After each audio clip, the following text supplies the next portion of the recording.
的生活，每天做不相同的我，柴米油盐的活着，朝九晚五的，太多难关要攻克。妈妈说别人都靠谱的，闺蜜说我想太多，有时有点胆怯，有时少点坚决，幸福要怎样才能把握？做越多，做越多，那是借口掩盖懦弱和懒惰。我不怕谁没摔过、尴尬过，小心翼翼怕错，不如大方洒脱。我不吝啬给自己承诺，做越多越收获，哪怕一天一个小小的糖果，舍不得，心里也是甜甜的，点滴滴的快乐，是投入的 reward， 给自己留一点颜色，画更美的生活。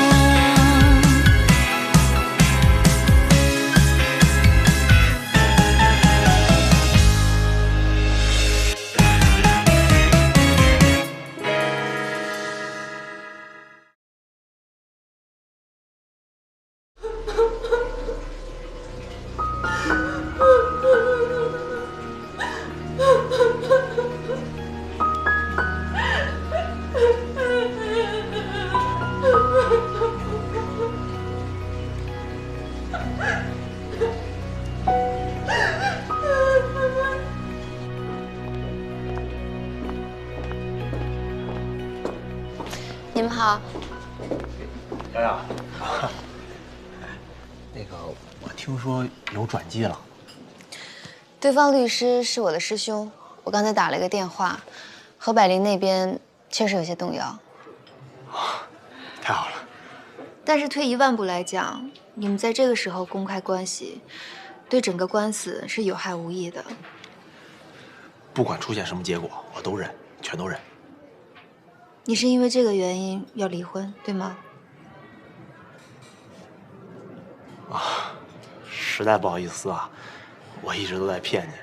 其实我跟王婷已经好1年多了，我们俩早就同居了啊。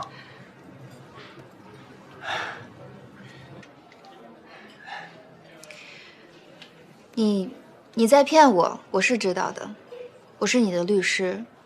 按道理说，我不应该太关注你做这件事情的原因，但是离婚呢，是2个人、2个家，甚至方方面面的大事。如果你告诉我事情的真相，或许我才能在这个官司上给予你最大范围的帮助。你明白我的意思吗，唐磊？从始至终，我一直都在尽一个律师的本分。我和庄重也一直想帮你。可你为什么一直在骗我们呢？虽然我在育儿方面没什么经验，但是刚刚知道自己怀孕就要反复摸着自己的肚子，表演痕迹会不会太重了？你什么意思啊？没什么意思，我只是感慨你男朋友的大度，还有你的仗义。你和王婷这件事情，本来我是没有什么怀疑的，但是我问过庄重那天晚上你们喝酒的事情，我才知道。原来这都是你精妙的设计。按照正常人的逻辑，你作为出轨方，在自己打离婚官司的关键时刻，在庄重召集那么多对何百灵有好感和同情的同学们，以关心你的理由聚会的时候，你不会选择在这样的一天，冒着被发现的危险去见你的情人，除非这是你设计的。哎，让我自己走行吗？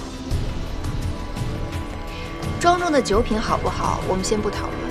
但作为一个多年的同学，你很清楚他会不依不饶，在这样的档口会跟随，甚至纠缠着你。他看到了你所不避讳的一切，随后你再次做出反常的举动。你没有息事宁人，求他帮你保密，却选择了和他翻脸吵架。你那天喝的不多，你不会不知道这样的吵架会让本来就带着酒意的庄重去告诉何百灵。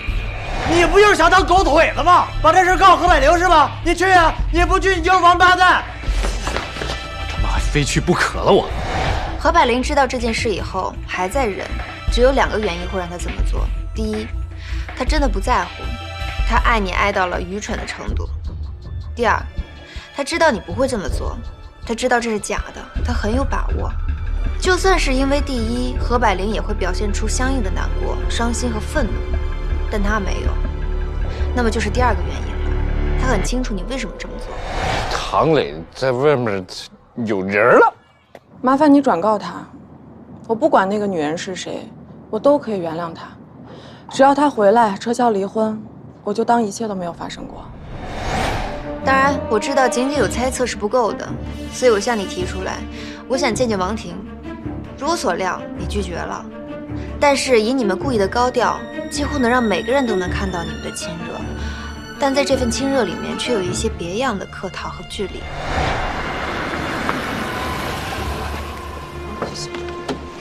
不好意思啊，唐先生，没事。又麻烦你了啊。站里咖啡厅。行。实在不好意思啊，那咱们就原计划。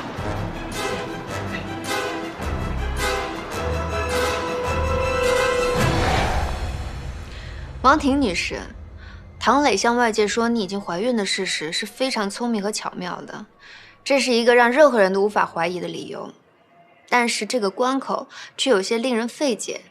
如果我是你，我会劝唐磊等离婚以后再公布情人怀孕的喜讯。为什么要这么着急呢？当然，你可以解释说这是因为你怀孕了，为了名分，为了尽快入主，必须逼宫，你不得不这么做。尤其是你怀孕的事实确实是真的，尽管你的表演痕迹很重，但孩子确实是真实存在的，这是何百灵的律师注意到的。不过他只是关注了孩子，却忽略了你这个人本身。看了吧，你当事人所爱的女人，比他想象的风流多了，连肚子里的孩子都不一定是他的。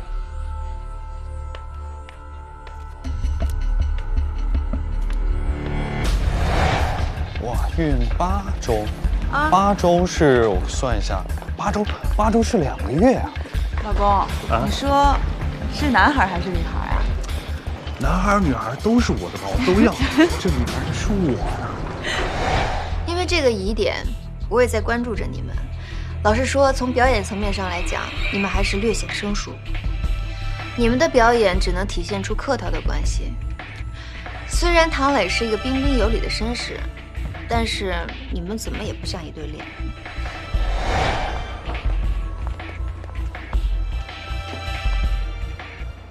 他还没来，先请过。行。走。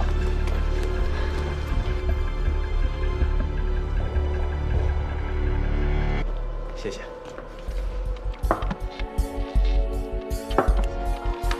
你看你想吃点什么，喝点什么？要不我坐过去？对，你坐过来。哎，好。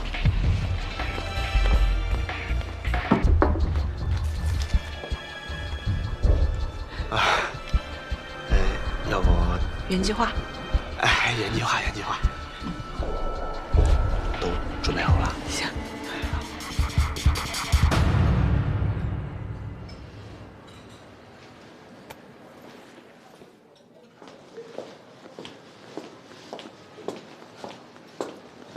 你们好。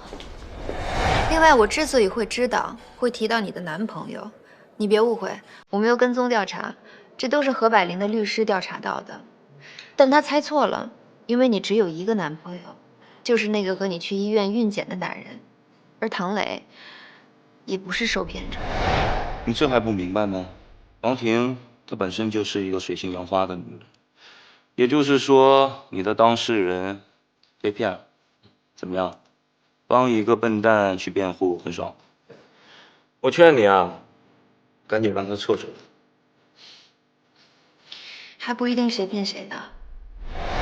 如果我没有猜错的话，你是唐磊请来的救兵。如果唐磊不是你男朋友最好的兄弟，你也不会来帮这个忙，对吗？唐磊和王婷的男朋友是发小。哦，这什么意思啊？显而易见，兔子专吃窝边草，卑鄙。不管怎么样，我对你的拔刀相助表示敬佩。但这毕竟不是《水浒传》，有的时候哥们义气也会帮得到忙。如果我早一点知道事情的真相的话，也会对这个官司有帮助的。瑶瑶，我只要离婚这个结果。谢谢，谢谢。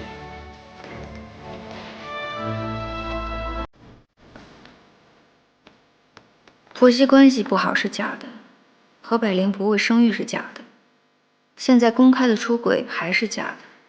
为了能离婚，他骗了庄重，骗了何百灵，骗了我，骗了所有人。在这个人的身上，不愿意说出来的秘密仍然锁在他的心里。这个秘密到底是什么呢？我就不明白了，离个婚就这么难吗？非得演这么一出？比你想象难得多。这么一来你就被动了呀？我只能这么干呀，我心里有洁癖。不是我说你啊，其实他对你还是挺在意的，不然也不可能花血本保住这个家呀，你说是吧？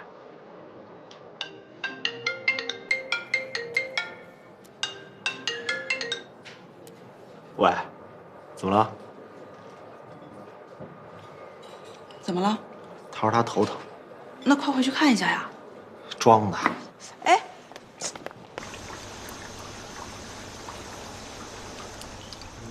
庄主，我可没空给你绕弯子啊，你就说吧，钱重要还是我重要？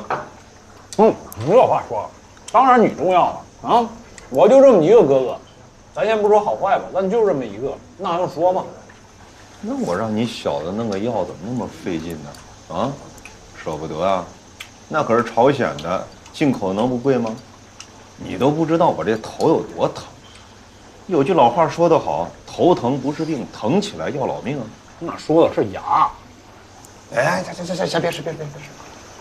我跟你说啊，我知道管药的是你们医院跟你关系特别好的，我记得那时候还到咱家来吃饭呢。你要抹不开面子，我去找人家啊。你先把钱包给我。你要干什么？你说请我吃饭，你别跑了，你请不请？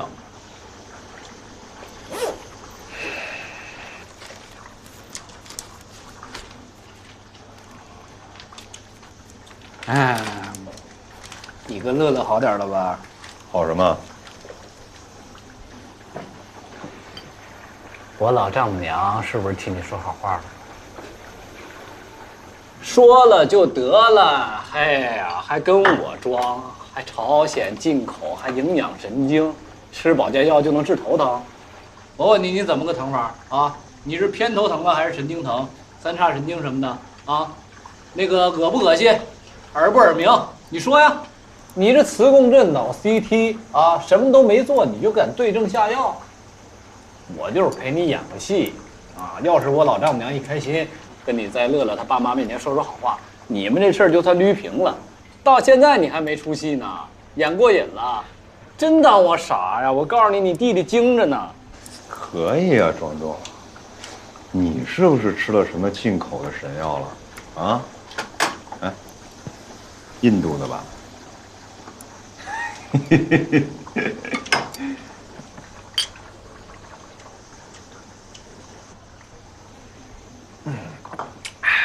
把那200块钱还我，吃这些也花不了200块。服务员，点单。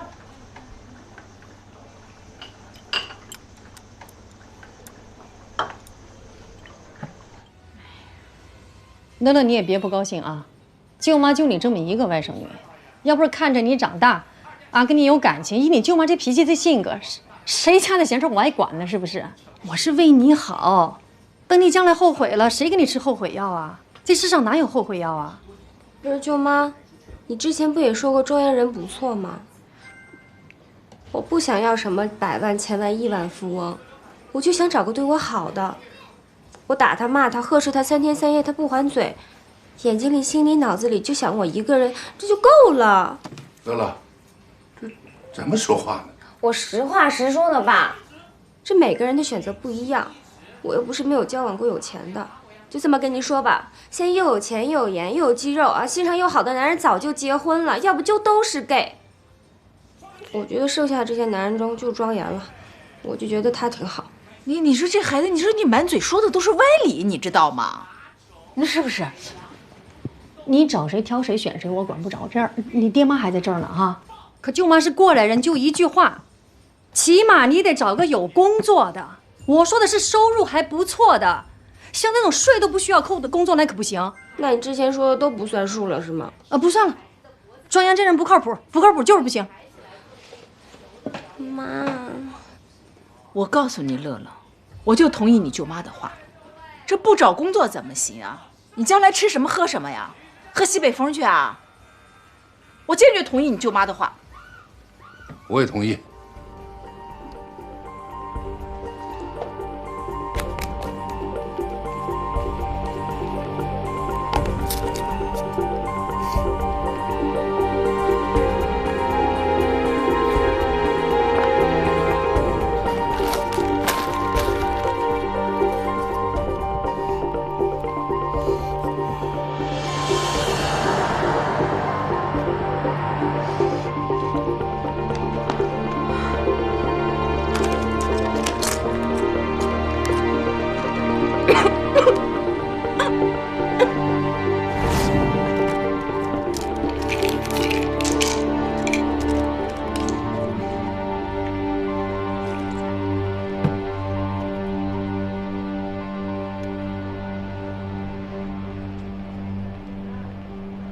好嘞，谢谢啊，刘大夫。哎，你这个啊，就是神经性偏头疼，开点药就好了。哎，头太疼了，一晚上都睡不着觉。你这个病我特别清楚，跟这个情绪啊、压力啊各方面都有关系。哎，你来唐磊知不知道？啊，我明白了。来，你进这屋好好休息休息啊，我去给你开药。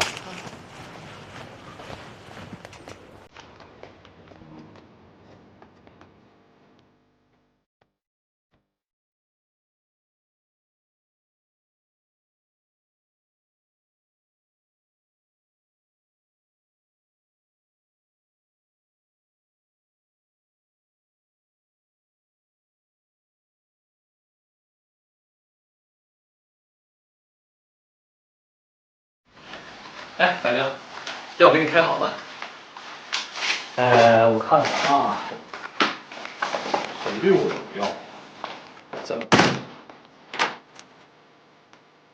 那锁门干嘛？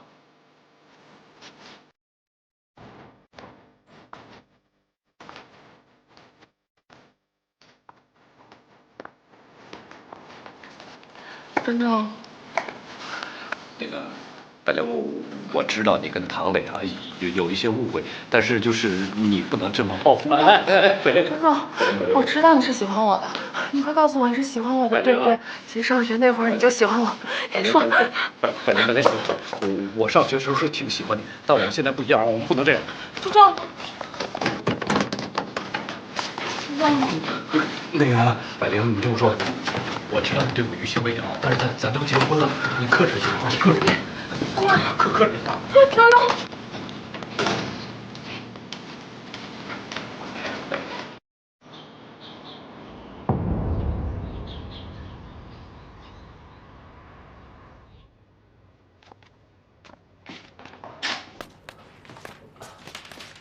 头痛，哎呀，一直头痛。你等一下，我去给你倒水，给你拿药啊。我不知道该怎么办了。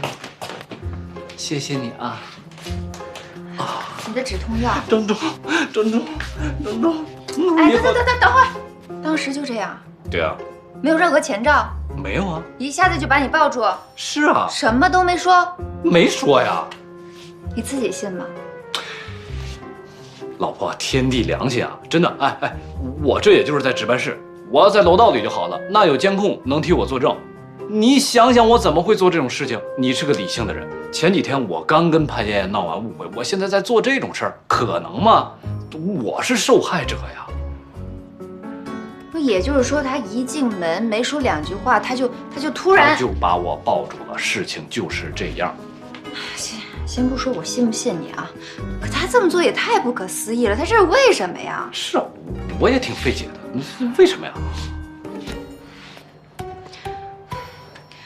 接着来，接着演。还来啊？你要不来？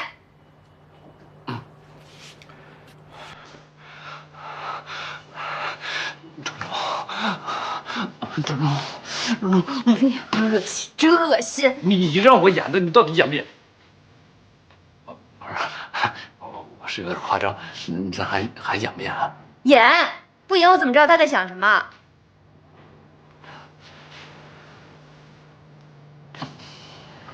庄重，你好帅气，我真的好喜欢。你当时说什么了？这样吧，为了把当时的情景重新的给你还原一遍，现在我就是我，你是何婉莹，我们换一下角色。来，3、2、1，吻我。庄重，何百灵，请你自重。我是一个男人，我是一个有家庭的男人，我爱我的老婆，我爱我的老婆胜过爱我的一切。编，你再编，你要是再编的话，我就认为你对我有所隐瞒了。我真没编，我当时我确实有一些艺术加工成分在里边，但是这个大意绝对是这样。然后呢？然后我就跑了。跑哪儿去了？跑床上去了？跑什么床上？我跑楼道里面。你去翻那个监控，你能替我作证吗？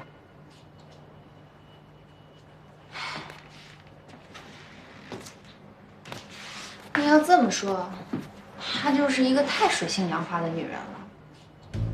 还真不是，我们上学那时候啊，一帮同学在一起，讲个黄笑话、荤段子什么，她都不开心。那她是为了报复唐磊？那为什么选我呀？他要是选我，那这官司肯定输啊。对呀，现在这个官司对他来说赢面很大的。为什么？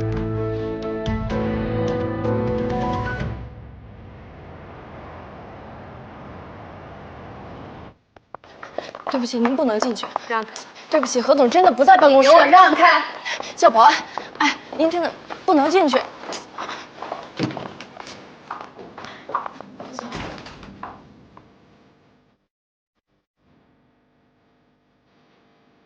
你先出去吧。行，我都不看了。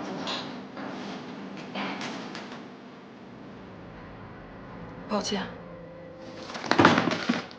抱歉，这2个字你也好意思说出来？如果我去抱你的丈夫，我跟你说抱歉，你会原谅我吗？你会觉得咱俩扯平吗？就因为我当你丈夫的代理律师，替他打官司，你就用这种方式来报复我，你未免太卑鄙了吧？我告诉你，何百灵，你不要以为你有钱就不把我们放在眼里面。上次你去我家，你那么没礼貌，我已经忍了你了，因为你那是针对我。你这次这么对我丈夫，我绝对不会原谅你。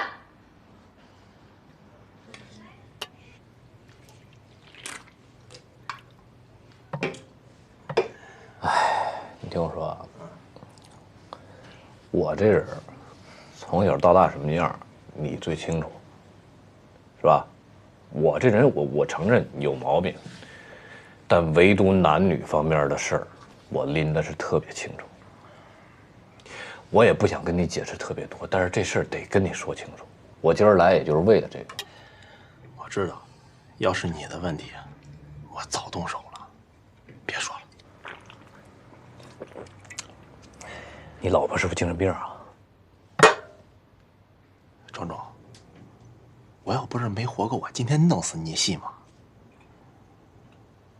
你呀，先别冲动啊，心平气和的听我把话说完。你还想不想离婚？什么意思啊？我给你分析啊。第一，你老婆为什么挑同班同学下手？第二，咱班男同学那么多，为什么只认准我？第三，他到底是怎么想的？你现在关键的问题是得弄清楚他怎么想的，才能进行下一步。要弄清楚怎么想的，你得去问施耐庵呀，他才知道潘金莲怎么想的。我又不是西门庆，那我也不是武大郎啊。你走吧，走吧，走吧，以后别来了，走，走吧，走吧，走吧，走吧，走吧。哎呀，我跟你说啊，我跟我老婆呢，都是因为你才卷进来的。你不能用脏心眼看我们，懂吗？不用你轰啊，自己走。你自己好好的。壮壮，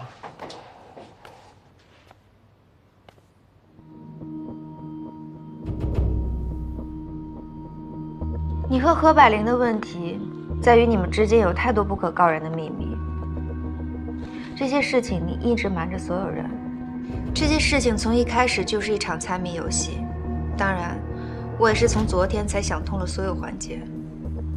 你最早告诉我的离婚理由是婆媳之间不和，这是一个再正常不过的版本，符合情理，所有人都会相信。我妈的问题啊，我妈她太好强，性子也急，她一着急就喜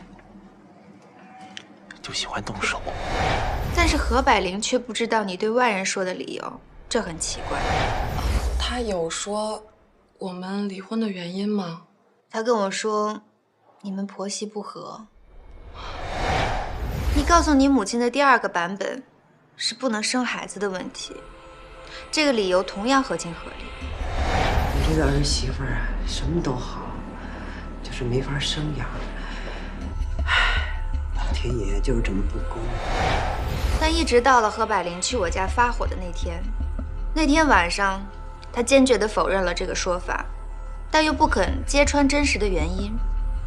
所以这个事实的真相到底是什么呢？我告诉你，我能生，谁他妈说我不能生的？谁跟你们说的？好啊，你们把这些话告诉那个说我不能生的男人去吧。再后来就出现了在你身边的那个王婷。不，我老婆跟我说你离婚这事儿不简单，我还不相信。你这么做对得起谁？一开始我承认，我确实深信不疑，因为这样的一个事实，可以解释之前所有的疑问，这符合大多数，包括我和庄重对你坚持离婚原因的猜测。可你仍然没有告诉我你们之间发生了什么，你仍在隐瞒。如果不是因为我丈夫和你妻子那件骚扰事件，这件事情恐怕将会永远是一个难以启齿的谜。所以在我冷静下来之后，我仔细想过，唯一的可能性就是何百灵出过轨，这也是你不惜财产分割、坚持离婚的唯一原因。但是因为面子的问题，你一直在和我们捉迷藏。你猜的没错，是这样的。说完私事，我们谈下正事。现在这个情况是我们没有证据，唯一能一搏的就是等时间。调解期一过，去法院做陈述。你不需要编造任何的谎言，你只要把事实真相说出来，就算没有证据，也可以赌一次。证据我有，我只是觉得太丢人了。这事再扩大，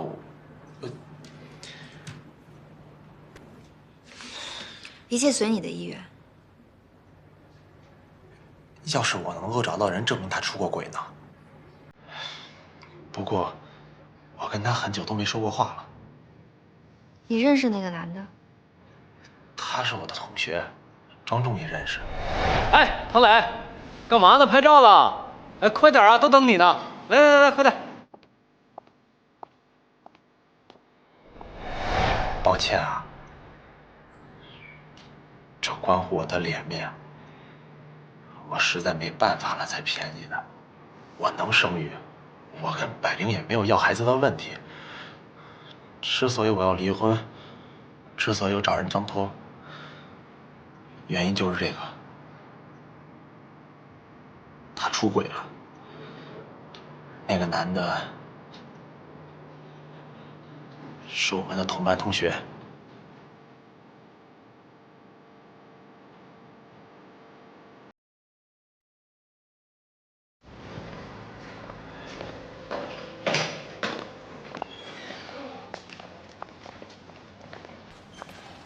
这味儿。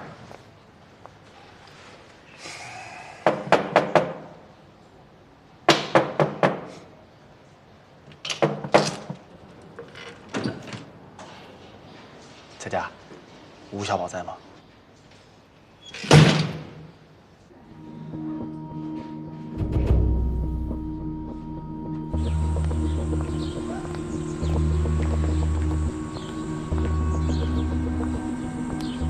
唐磊，我知道小宝对不起你，但那事儿已经过去了。我们想好好过日子，不想再提他了。你有你们的生活，我也有我们的生活。同学一场，你以后不要再来找他了，求你了。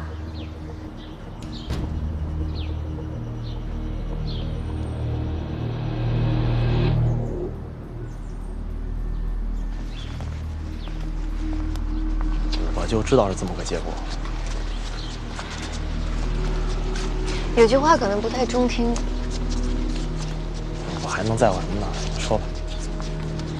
我不是很清楚你妻子为什么要挑你的同学出轨，而且坚持不肯离婚。她是想报复你什么吗？报复我对她太好了。你们两个的感情是什么时候开始发生变化的？就是从吴小宝那回。以前呢？以前挺好的，真挺好的。庄重跟我说，他在家里面也没有那么强势。那他的脾气是什么时候开始发生变化的？一直都这样，就是半年前吧。我怎么说呢？他变得有点，说句不好听的，就是有点风骚。什么意思？就是风骚这词儿就不用我再解释了吧？你是说吴小宝那次吗？他主动的，吴小宝这么说的，何百灵也没否认。我不是很明白，你们两个的婚姻感情也没有什么问题，他怎么就突然变成这样了呢？那时候我在创业，把太多的时间用在公司上了，没怎么陪他吧。那如果是这方面的话，你们可以沟通啊，可以去谈呢。谈过吗？没谈。你们在一起这么久了，没有什么原因，为什么会变成这样呢？我不知道你知不知道啊，世界上有这么一种女人，她那方面的欲望比其他女人要强。你是说7年，我可能还没了解透她。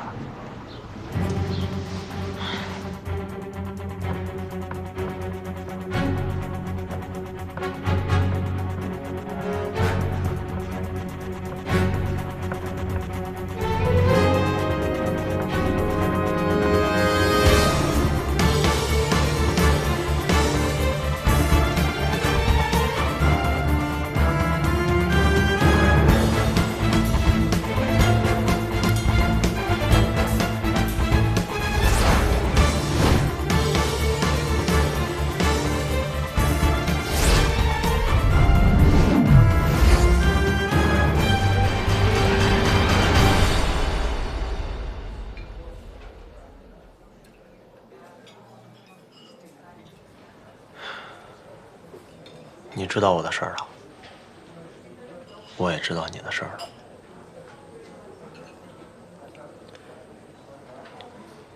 我约你出来啊，就是想问问你，你到底想怎么样？你为什么要这么做？报复我，是吗？唐磊，我真的撑不住了。我受不了你这么对我，就像我受不了你这么对我一样。我确实干过一次糊涂事儿，可也许你不相信，我真的对那个吴小宝一点感情都没有，我也从来没喜欢过他。你知道的，如果一个女人对一个男人丝毫兴致都没有，她是不会跟他。你喝醉了，那你不会告诉我你工作压力大，有点焦虑吧？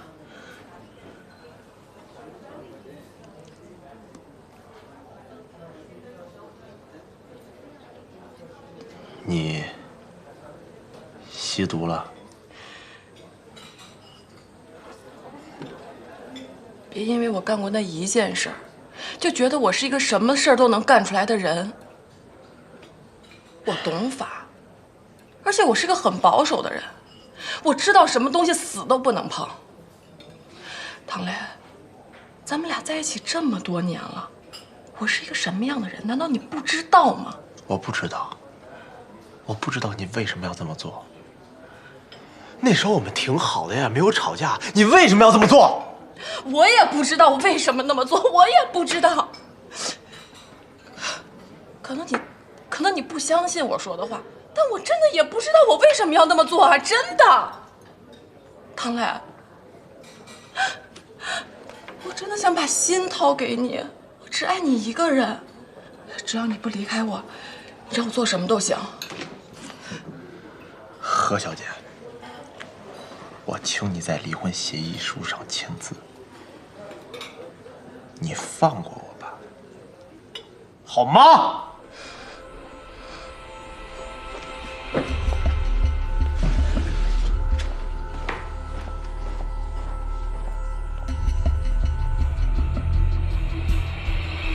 这个女人让人越来越看不懂，她深爱着自己的丈夫，却要主动去出轨。她能卸下所有的自尊去求着唐磊不离婚，想尽办法地维护自己的婚姻，却始终不肯说出自己为什么背叛家庭，只许自己出轨，不让丈夫离婚。她是过于自私，还是控制欲太强？她到底是一个怎样的女人？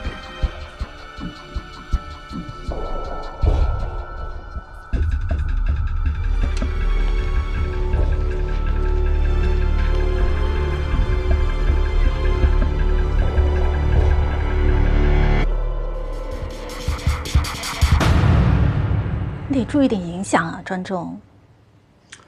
护士长，这事儿是这样的，我现在弄清楚了，我是受害者，我是被卷进去的。你是咱们科唯一的男护士，别人有个事儿把子不大，可你毕竟是个男的，把子大，你明白吗？我懂。你不会不知道最近有提拔的事情吧？在这个节骨眼上，你更得注意啊。好。毕竟你是我提议的培养对象，我还是看好你的，希望你以后啊能够自重。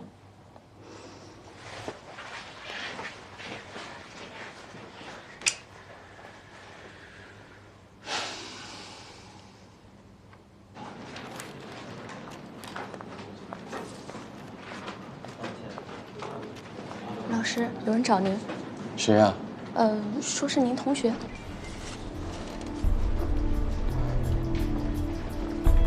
我没空，谢谢。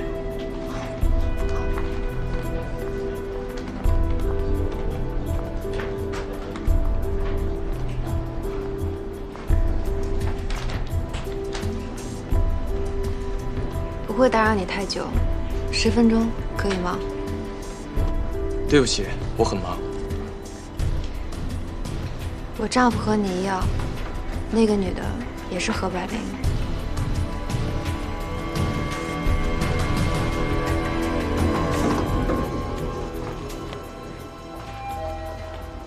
哎，正找你呢，可以啊，小子，听说要当护士长啊？谁说的？行了吧，隔壁食堂赵大爷都知道了，你还想蒙我？这个事儿呢，要保持低调，不能太张扬啊。好事儿，高调怎么了？人有的时候太谦逊啊，也不是什么好品格。听我句劝啊，这事儿啊，该找人找人，该送礼送礼，赶紧给凿实了。这样不太好。哦，也是，您是清者自清啊。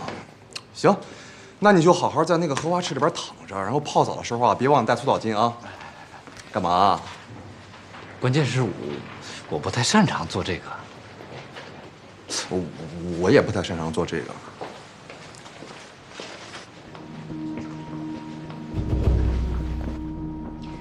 所以说，你们没有那个？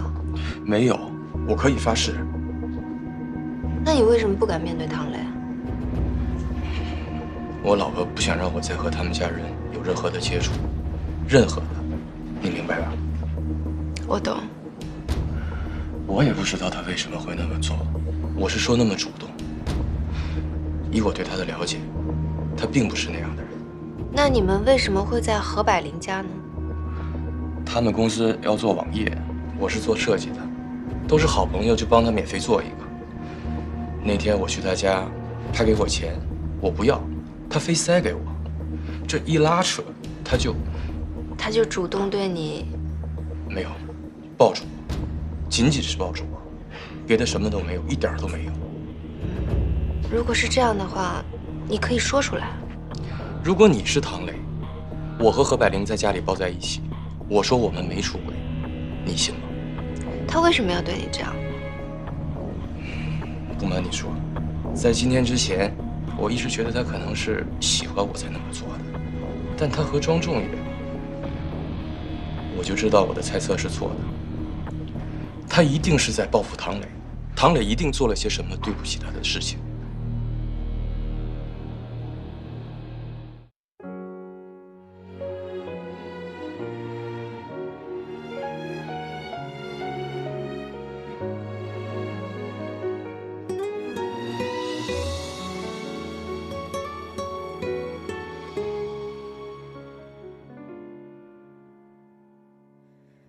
亲爱的，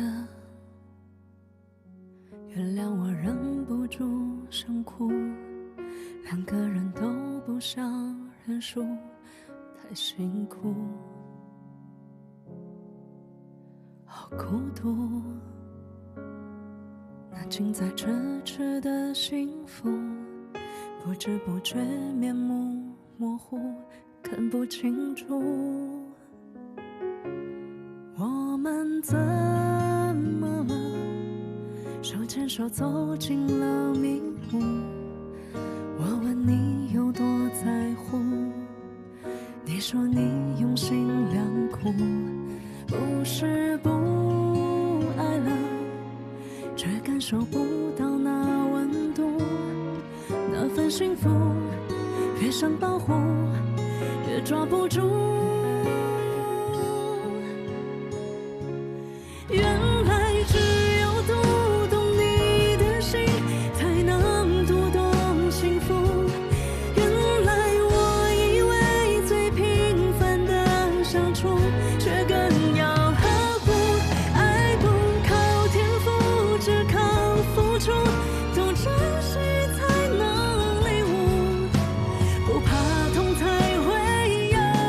爱不靠天赋，只靠付出，像一本无字的书，用心去读才懂幸福。